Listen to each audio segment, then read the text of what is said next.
Halo teman-teman, jumpa lagi dalam video saya kali ini tentang scammer.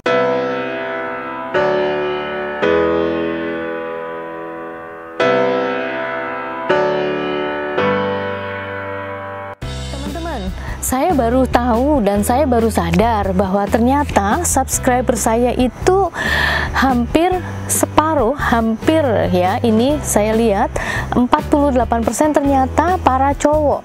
Jadi saya akan berterima kasih dulu, mengucapkan terima kasih buat para viewer dan yang sudah subscribe, ternyata adalah para cowok. Jadi buat para cowok ya, subscriberku, terima kasih ya yang udah subscribe selama ini mengikuti channel saya. Terima kasih, dan saya minta maaf selama ini saya tidak pernah menyapa. Dan sekarang saya baru tahu karena begini, dalam waktu 2 minggu terakhir saya tuh dihubungi, ada yang menulis di komen atau di tempat media sosial saya menceritakan dan share bahwa dia ada dua nih, saya nggak sebut nama, mereka itu sudah tertipu gitu teman-teman.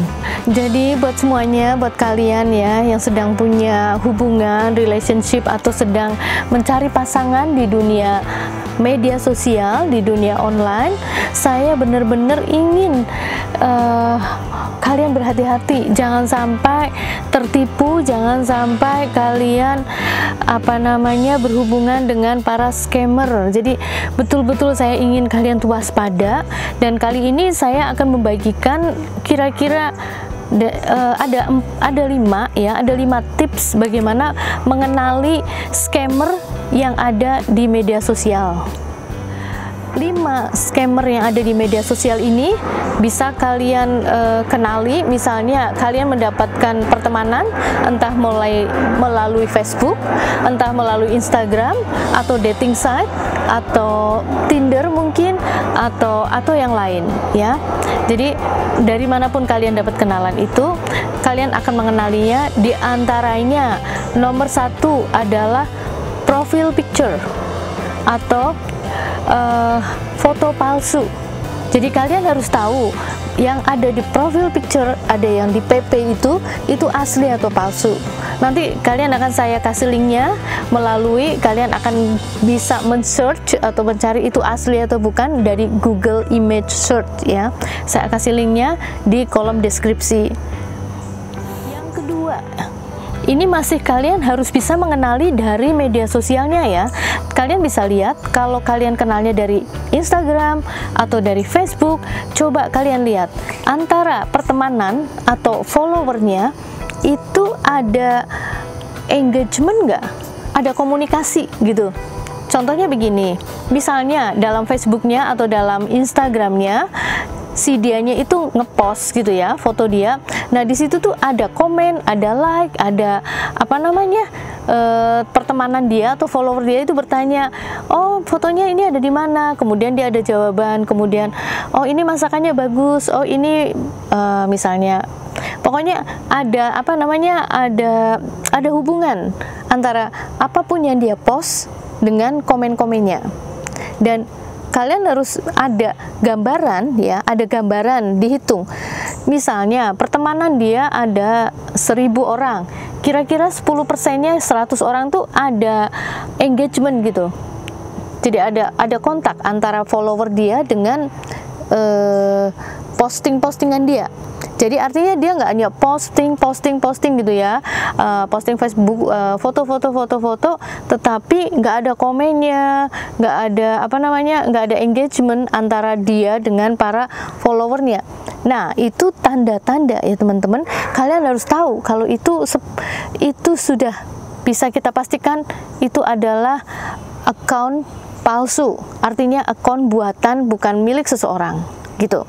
Mengapa sih bilang kayak gitu? Contoh saja ya, kalian kan punya Facebook, media sosial, atau Instagram gitu ya.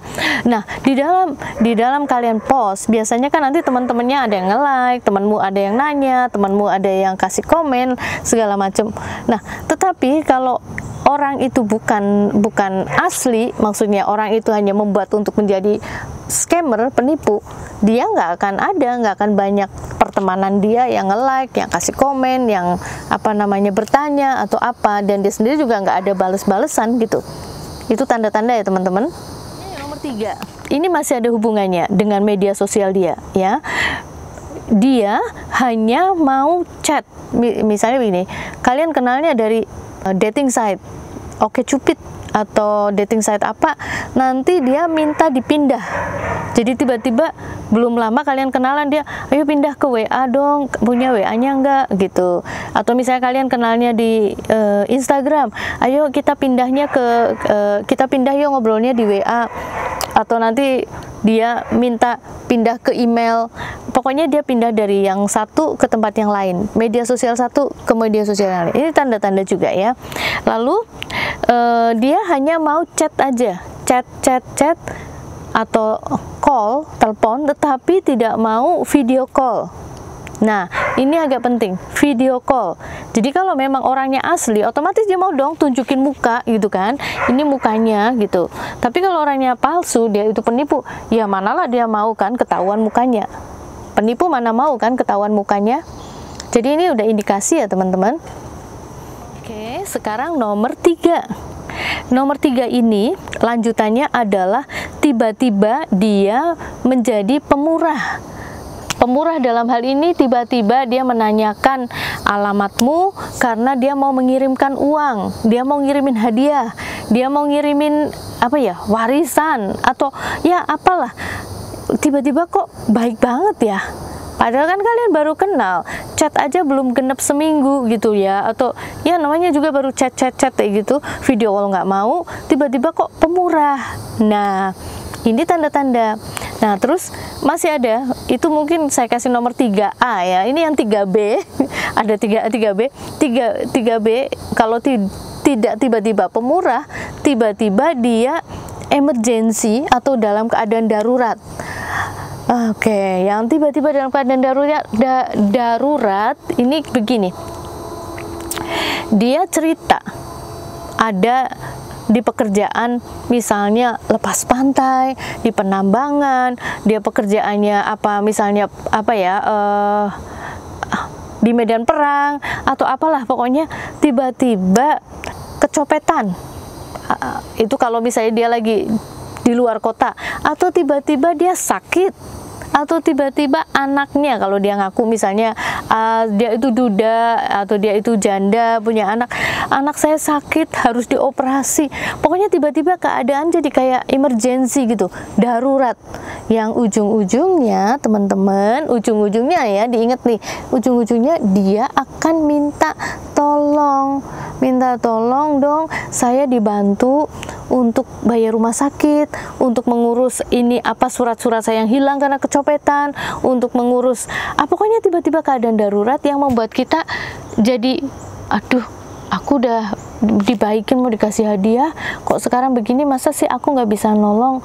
Nah, kita itu ditempatkan kayak posisi yang mau nggak mau harus nolong, mau nggak mau jadi nggak enak kalau nggak ngirimin duit begitu. Nah, ini adalah indikasi penipu juga teman-teman. Ini indikasi penipu karena mana mungkin sih orang kenal aja belum, ketemu juga tidak, video call juga nggak mau, kok tiba-tiba sih minta tolong ini itu, hanya karena kita ditempatkan di posisi yang nggak enak. Maksudnya nggak enak karena katanya mau dikasih hadiah, mau dikasih uang, mau dikasih inilah itulah. Lah, ini masa ada kayak gini kita nggak bisa bantu ya gitu kan. Nah, dia janjinya gini, nanti kan saya ganti 10 kali lipat, nanti begitu kiriman itu datang kan itu udah nggak ada artinya, karena kiriman itu uangnya bernilai banyak banget, jadi yang bantuan yang kita minta itu nggak seberapa gitu loh teman-teman. Ini indikasi. Ada satu ciri lagi teman-teman yang terlewat, kalau dia itu mengaku bekerja di offshore atau di lepas pantai, nah kemudian dia bilang gitu, dia mau mengawini kamu, mau menikah ini, tapi memerlukan katanya pengajuan nikah, yang nantinya dia minta kamu supaya mau memfoto KTP dan buku rekening tabunganmu. Ini udah nggak bener, nggak ada itu. Orang mau nikah meminta KTP kita dan buku rekening tabungan kita. Jadi itu sudah jelas dia penipu alias scammer ya.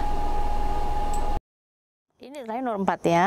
Ini yang terakhir, dalam setiap pembicaraannya ya, dalam setiap kalian chat atau dalam teleponan ya, call-nya itu semuanya apa yang diomongin semuanya tentang dia.